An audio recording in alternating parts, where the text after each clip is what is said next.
Well, hello everyone, and welcome to Play by Play. It's the Jayme podcast. It's the podcast that you rely on for your daily dose of everything from business to wellness to parenting to sports. You get it all here, and we don't just talk about it. We give you the nuggets. We give you all the nitty-gritty. We give you the how-to, the playbook, if you will. Today we're going to be talking about something very timely, and that is how to increase your job security.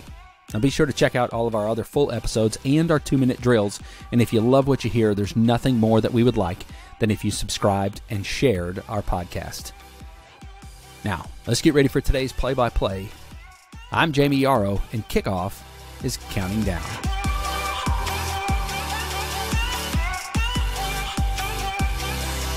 Good morning, good afternoon, good evening, wherever you may be listening.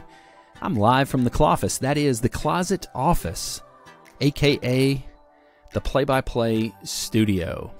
Now this episode is brought to you by Amanda Shaw. Amanda's our favorite Lime Life independent beauty guide. Now at the heart of Amanda's business, she believes that true beauty is made up of inner confidence and outer radiance. If you look good on the outside, don't you feel good on the inside? That's usually the way it works, right?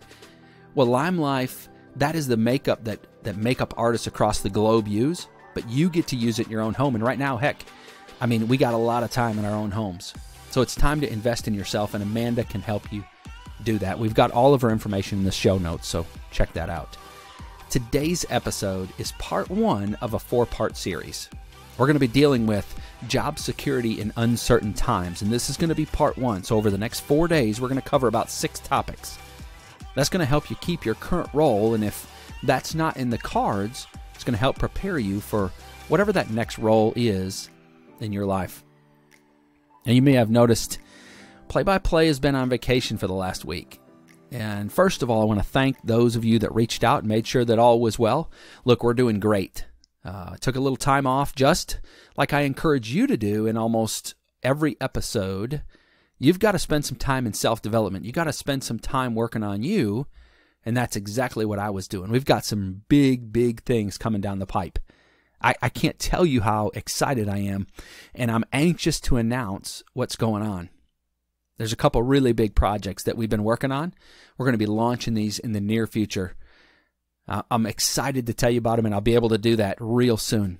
We're just getting all the final details taken care of. And then just like Ken Coleman says, then it's go time, baby. Now today's going to be part 1. We're just going to cover one area about job security.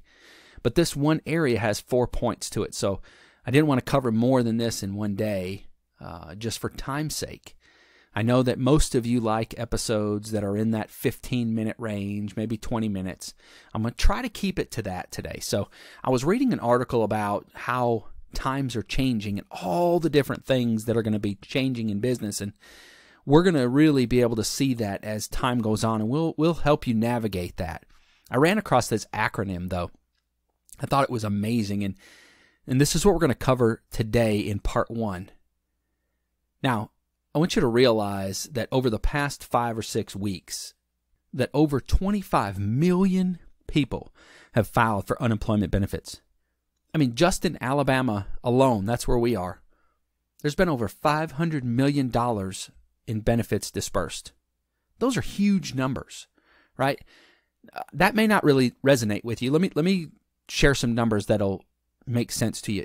On March 14th, the Alabama Department of Labor processed 1,800 unemployment claims, 1,800. On April 25th, they processed over 74,000. So what does that mean for you? Look, it means that companies are making massive changes, right? If not you, we all know somebody that's been affected by the volatility or the changes or the upheaving, if you will, of the job market, right? Because of this, now, maybe more than ever, it's important that you take appropriate steps, or you get your mind right, you get ready, you do the things that you can do to ensure job security. Now, let me qualify this by saying I'm going to use the phrase job security, but really job security doesn't exist, right? I mean, nobody's irreplaceable.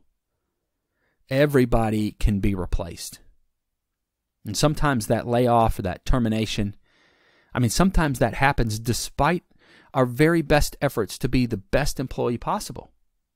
Now, other times, it's the right move for the company or the organization. You see that happening too all the time. And that is sometimes what's best for the company. I've seen both sides of the coin in the recent past. I've seen good people that have lost their jobs due to no fault of their own. And then I've seen folks that were let go, and quite frankly, the organization is better off without them on staff. And that may not be the popular opinion among the coworkers or among the people that are involved in the organization, but sometimes that's just the case. Now, employers, in some cases, they're having to make these tough choices. The last thing that you want to do is to be that employee, I'm doing air quotes here, that employee that nobody wants to work with, or the one that the company feels is not all on board, or is not willing to be adaptable, or is not willing to be flexible. Right? That's the last thing you want to be, is that employee. And it's actually both of those scenarios that we're going to cover in this series of episodes. So let's look at that acronym that I mentioned earlier. The acronym is RAFT, R-A-F-T, RAFT. Now, I love this acronym because right now we are trying to weather a storm, right? And like these times that we're facing right now, that sort of means that we're on these rough waters, right? And we're in a raft. Maybe we're in a life raft, and we're just trying to make it through, right? We're trying to get through the storm, and if we can get through to the other side, the sun will be shining. It's not going to be, perfect. There's probably going to be some debris, and there's going to be some damage and that as we get through this storm. But when we get through to the other side, right, we can start navigating those waters again. But right now we're in rough water. We're in a raft. We're going to use this acronym RAFT as we work through 4 points today. So RAFT, the R in RAFT, that stands for resilience. So how good are you at getting bucked off the horse and getting back in the saddle? My youngest daughter, she loves riding horse. And when I say she loves riding horse, let me tell you, this is what this girl thinks about 24 hours a day almost, right? She loves riding horse, and she doesn't care if the horse is a little bit rough around the edges. She doesn't care if it likes to buck a little bit. In fact, she really rather have a horse that's a little rough around the edges. Now, how good are you at getting bucked off the horse and getting back in the saddle?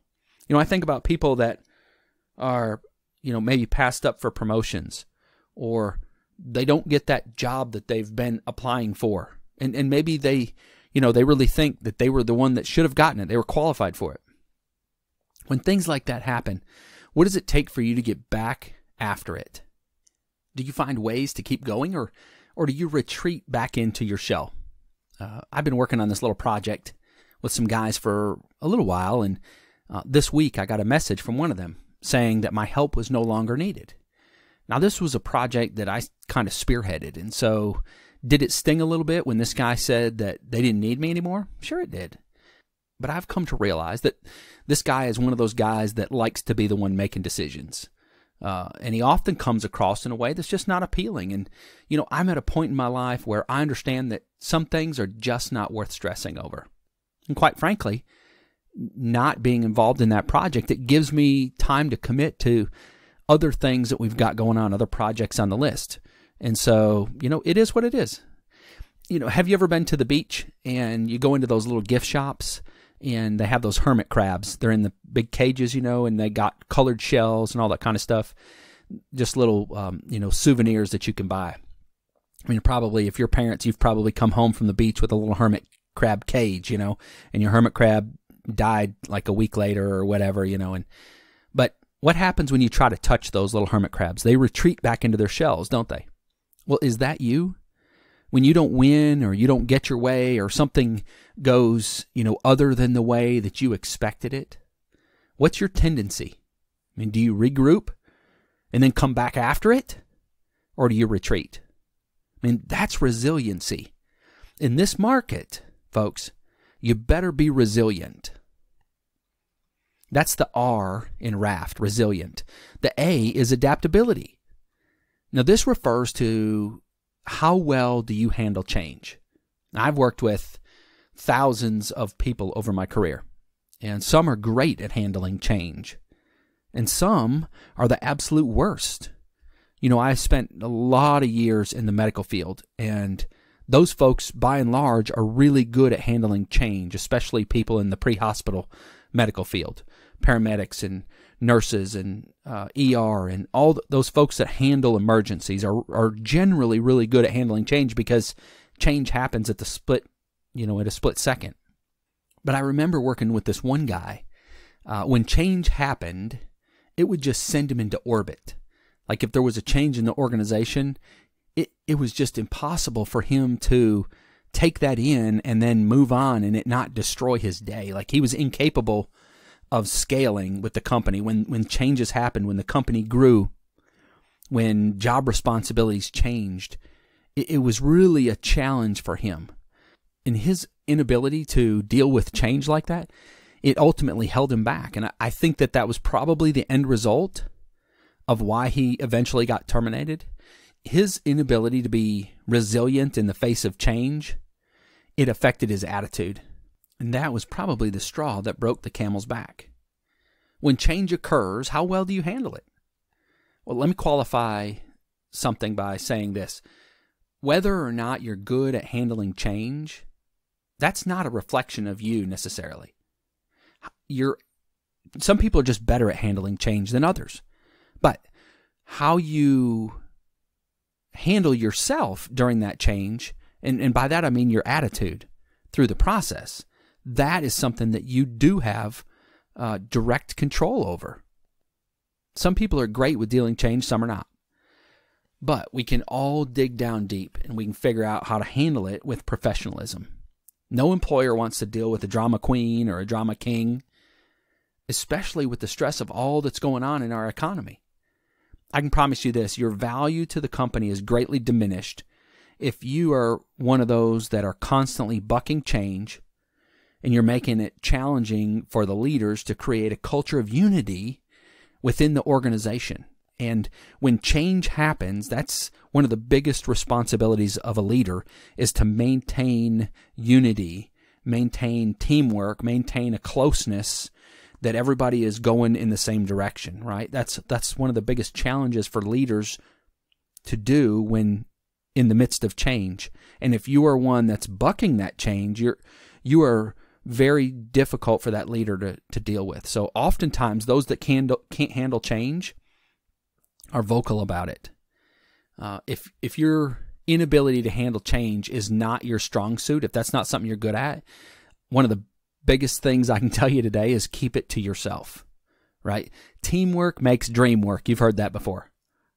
But those that are vocally against change, those will be the first to go when uncertain times come. So that's adaptability. That's the A in RAFT. So next comes F, flexibility. Now this may seem a lot like adaptability, but there's a distinct difference. They both deal with change, but flexibility, that is, are you willing to wear other hats? Do you take on other responsibilities? Do you do whatever is needed on the team? That's hard to do sometimes. In smaller organizations, people often wear multiple hats anyway, so sometimes that's not new to people that work in smaller organizations. But in, mid-size or even larger companies, sometimes people take the attitude that, it's not my job or it's not my responsibility. Well, unfortunately, while that may have been true in the past, when times change, your job can change. I think this is one of the hardest things that I see people struggling to grasp. What your job was 12 months ago, that might not be what it is today. What you were hired to do a year or 2 or 3 or 5 years ago, that may not be what the company needs today. There's no guarantee that what your job was is the same as what it will be, right? What you're doing today, most likely, it won't be exactly the same as what you're doing 12 months from now. And you've got to be flexible. That's the changing landscape of business now. 50 years ago, people got a job and that was their job and it just didn't change. That's not the environment we're in anymore. Today's workplace it's ever changing, and it has to be, or the company's not going to survive. I mean, listen to me when I say that. The fact that your company changes is likely a matter of survival. You getting on board with change and being flexible to do whatever is needed for the company, that's going to be vital to the company, and it's going to be vital to your job security. Employees that refuse to be flexible, they're just not as valuable to the company, and thus they may be thought of first when personnel reductions are needed, right? If you're not somebody that's willing to do whatever's needed to make the company successful, if you're going to dig your heels into the sand and you're going to say, well, that's not my job, when it comes time to reduce payroll for the business to survive, you may be on that list. And the bottom line is you got to be flexible. There's a lot of new things coming out right now. Technology changes, right? Embrace those technology changes. Embrace new company alignments. Embrace remote working if that's necessary. The bottom line is embrace change, right? Be flexible. Do whatever is needed within reason and be a team player. That's flexibility. The last thing today is thoughtfulness. This will be relatively short because you're going to get this point like immediately, right? Everybody's struggling, and everybody's struggles are different right now. Some are dealing with sickness. Some are dealing with financial challenges. Some are dealing with changes in job responsibilities, just like what we've talked about with adaptability and flexibility. Some are having to work from home, and that's a challenge for a lot of people. Families are going from 2 incomes to 1 income in some cases. Employers are having to make really, really hard decisions that affect people's lives. And with all that, plus the million other things that I didn't even mention, stress is high, right? So remember that. Employers, let me talk to you for a second. Remember, your teams are navigating uncharted waters too. I get it, you're stressful, and I'm going to address your stressors in a second. But employees, they're fearful of what tomorrow might bring. I mean, will they have a job tomorrow? And if they do, what will it look like? Will they have to take pay cuts? There's people right now, friends of mine, that are having to take pay cuts. What if they get sick? What if a family member gets sick? What's childcare going to look like? And the list goes on and on. So I challenge you, employers, to be understanding of their struggles also. Employees, know that your employers are going through perhaps arguably the most stressful time in their company's history. In a lot of cases, in the history of the company, this is the most difficult time that they've ever had to face. And with that, hard decisions are being made. There's a lot of sleepless nights, I can assure you of that. I remember opening a new business and having payroll and rent and marketing and utilities and taxes and just laying awake at night, sometimes all night, and just wondering, how will I keep the doors open? What happens if I can't pay the rent? What happens if I can't make payroll? That's what a lot of your employers, that's what they're feeling right now. And if they're a little edgy, if their patience is just a little thin, give them a little latitude. The stress that they're under right now, I'm not diminishing your stress either, because the stress is real for everybody. But the stress for employers oftentimes right now is indescribable. If you've never walked in those shoes, you may not really understand what it feels like to have the weight of so many families that are relying on you to make payroll so that they can pay their mortgage and pay their car payments and put food on the table and all those things to go with it. It's a tremendous amount of weight. And in the end, look, everybody is having to deal with something challenging in their lives. So be considerate to your teammates. Be considerate to your leaders. Be considerate to your customers. Kindness and compassion, they go a long way. You can bring joy to somebody else's day, and along the way, you can also help with your own job security. So to recap for today, RAFT. You got to be resilient. You got to be tough. You got to be fearless. You got to be strong in the fight. You got to be adaptable. You got to handle change with professionalism. You have to be flexible. You got to be ready to wear many hats and come up with solutions, and you got to be ready to think outside the box. We're going to talk about more of that tomorrow. And you got to be thoughtful. Be kind, be considerate. Acknowledge the stress that everyone's under and think about that. And if you do those things, you're going to have a good start to helping ensure a greater level of job security in these uncertain times. Well, that's all I got for today. As a reminder, this is just part 1 of a 4-part series. Part 2 comes out tomorrow. To give you a little sneak peek, we're going to be talking about being a big-time thinker and a lifelong learner. Now, the best way to make sure you don't miss out on future episodes of Play by Play is to subscribe, so be sure to do that. Go ahead right now and hit that subscribe button. Reach up there and hit it. Go ahead. Yeah, there you go. Good job. All right, that way you won't forget, and it's done. I hope you enjoyed this episode of Play by Play.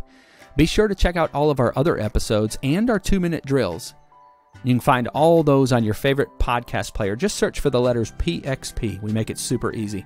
And then just click on the podcast called Play by Play with Jayme Yarrow.